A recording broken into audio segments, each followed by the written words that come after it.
Zgodil se je torej napad na državo, predstavniki vlade se v varnih okoljih z varnostniki rekreirajo, državljani jugovzhodne Slovenije pa trepetamo za svoja življenja. To državi sporoča ribniški župan, potem ko sta ga skupaj s policistko v civilu in srednješolcem na sobotni gasilski veselici v Ribnici brutalno pretepla pripadnika romske skupnosti. Domačini se ne počutijo varne, smo na ulicah lahko slišali danes, pa tudi, da ne manjka veliko, ko bodo občani vzeli stvari v svoje roke. Policija je sicer danes, potem ko jih je najprej izpustila, vendarle 18-letniku in mladoletniku odvzela prostost, napadeni ribniški župan pa notranjega ministra Poklukarja poziva k odstopom. Župan Ribnice, Samo Pogorelc je z nami, pa Helga Dobrin z MNZ-ja, ki je tudi predsednica medresorske delovne skupine za obravnavo romske problematike, ter Tomislav Omejec, direktor Policijske uprave Ljubljana. Dobrodošli, pozdravljeni. Najprej konkretno, gospod župan, kako se počutite danes in zakaj konkretno zahtevate odstop ministra Poklukarja? Ja, poglejte, kako se človek lahko počuti po takem dejanju. Lahko pač vem jaz, pa tudi ta srednješolec, ki jo je še najbolj skupil. In lahko rečem, da je grozno, tudi današnja noč ni bila prijetna, tako zame, kot seveda verjamem, da tudi zanj, kajti sem v stikih in to vsekakor ni dobro, oziroma absolutno obsojam vsa ta dejanja. In zakaj zahtevate odstop ministra Poklukarja? Poglejte, v samem procesu, tudi kako je včeraj sama policija komunicirala, pa tukaj bom izvzel gospoda Tomislava Omejca, za katerega sem hvaležen, da pač se je aktiviral in tako naprej.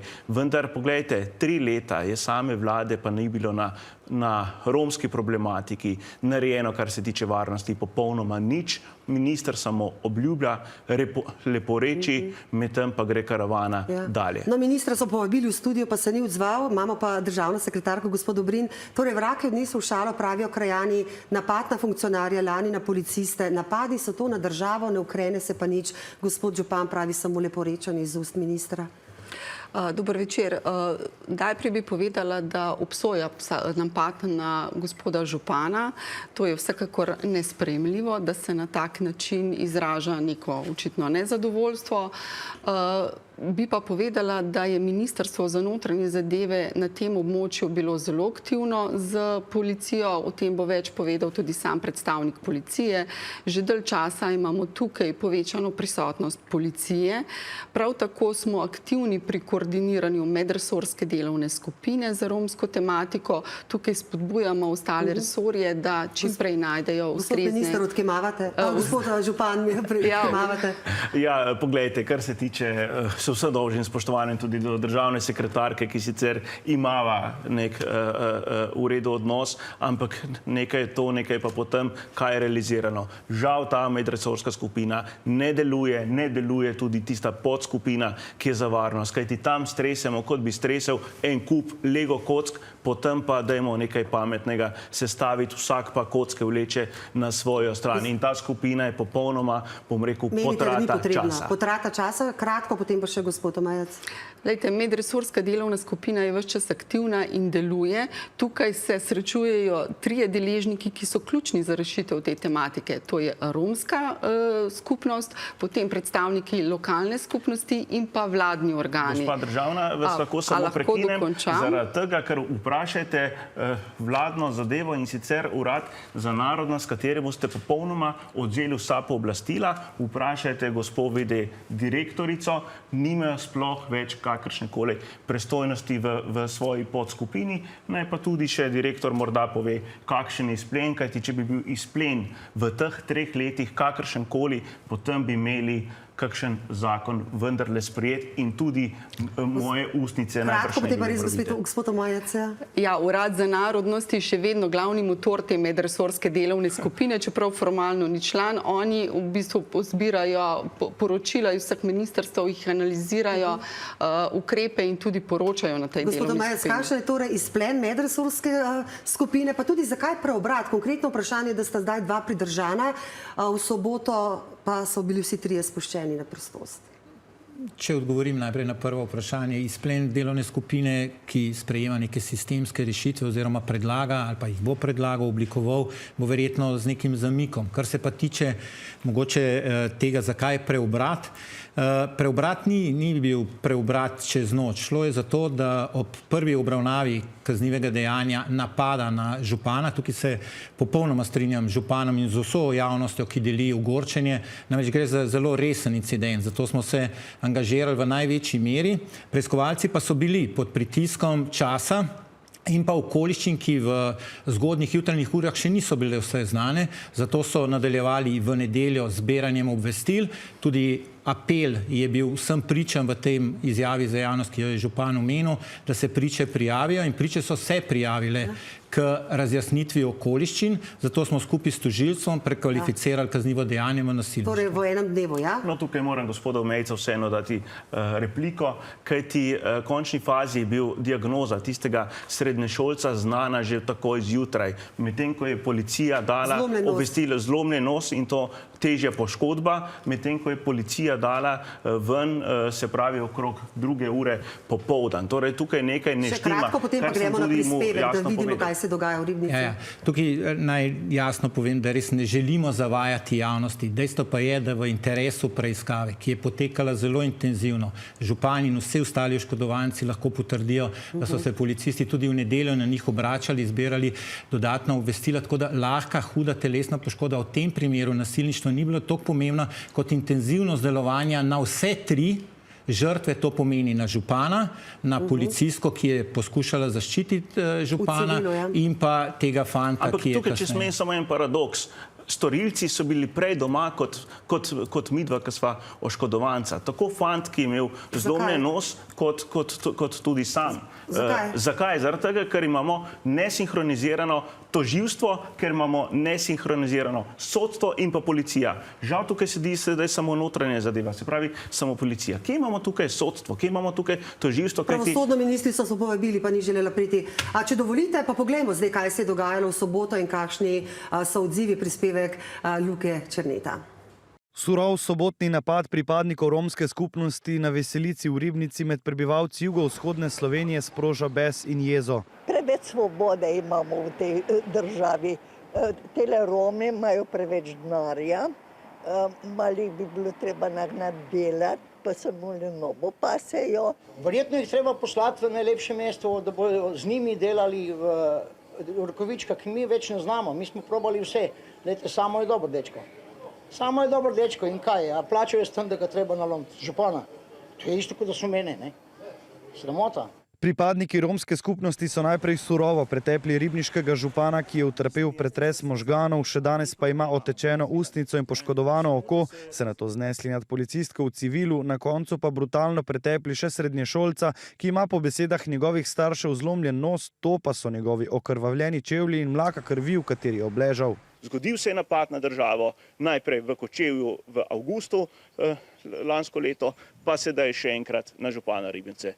Kdo bo naslednji?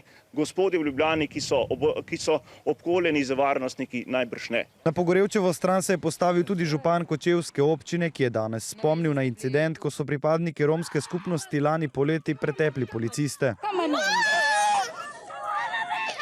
Resno se moramo vprašati, ali bomo z medlimi ukrepi po takih dogodkih dopustili, da se te dogodki na tak način nadaljujejo in na koncu koncev smo ogroženi vsi. Dejal je še, da pri tovrstnih primerih pravosodni sistem ni učinkovit in da bodo mogoče zaradi državne neodzivnosti domačini zavzeli ulice. In če smo do neke mere župani do zdaj mirili naše občanke in občane, da dajmo vsem šanso sistemu, da odreagira, se bojim, da prihajamo v točko, ko bojo pač preprosto rečeno občani vzeli stvari v svoje roke. Pretepeni ribniški župan je danes notranjega ministra Poklukarja še pozval k odstopu, a mu ta odgovarja. Presenečen, rahlo začuden sem nad tem, zakaj bi me pozival odstopu, kajti že čez praktično zelo kmalu so prijeli te storilce kaznivega dejanja, tako da tukaj ne vidim razlogov za neučinkovito delo policije.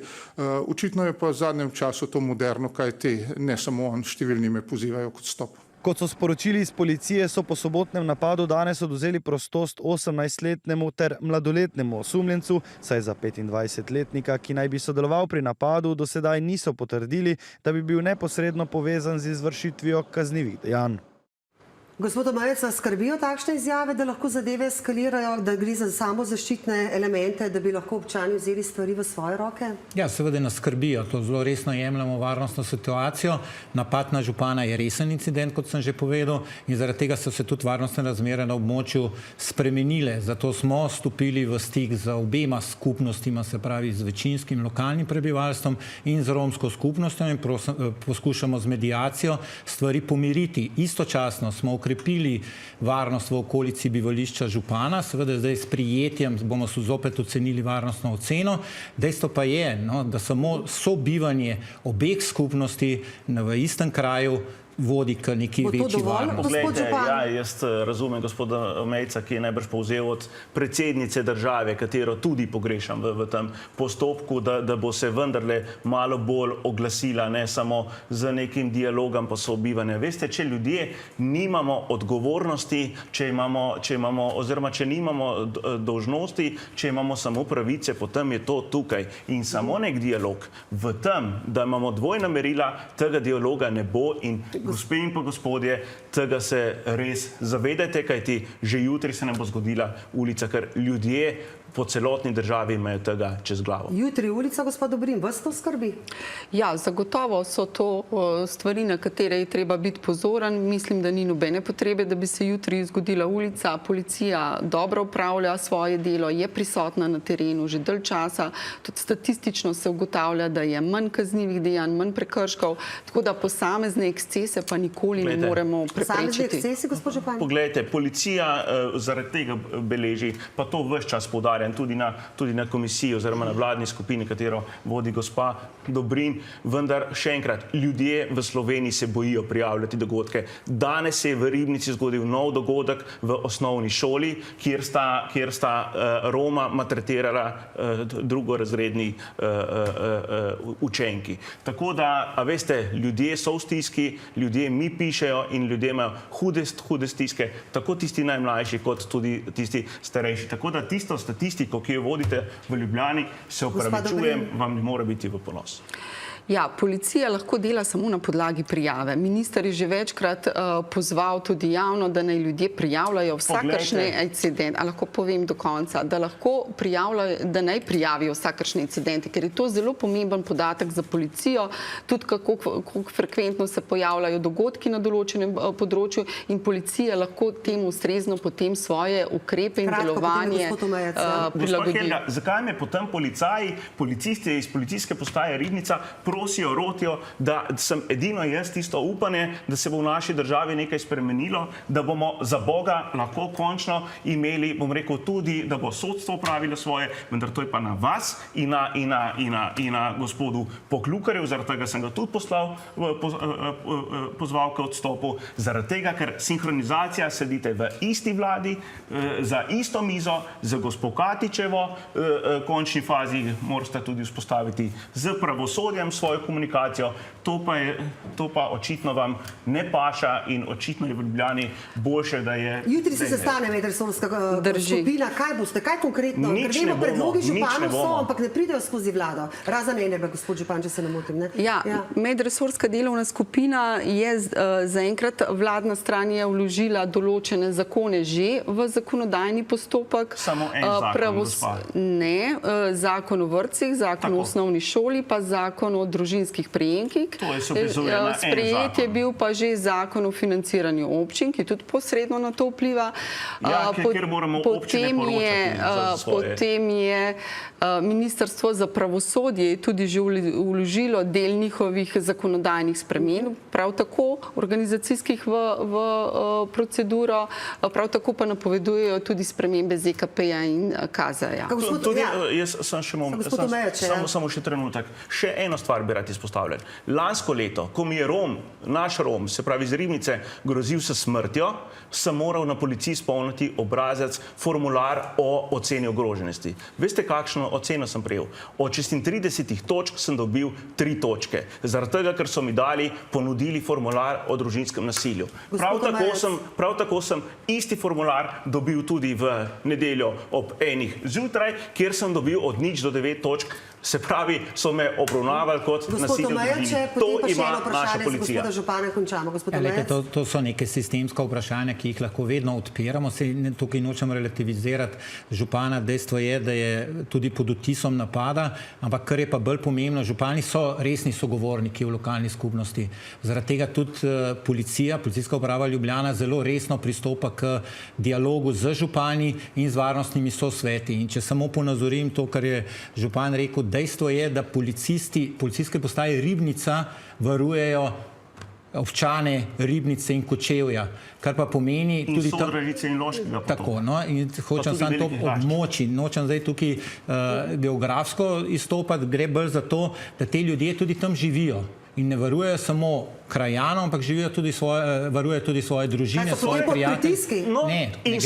In smo zopet tam, kjer bi se morala zgoditi, bom rekel, neke vrste cirkulacija med policisti. Se pravi, policijski v Ribnici nemogoče se boji in to je to.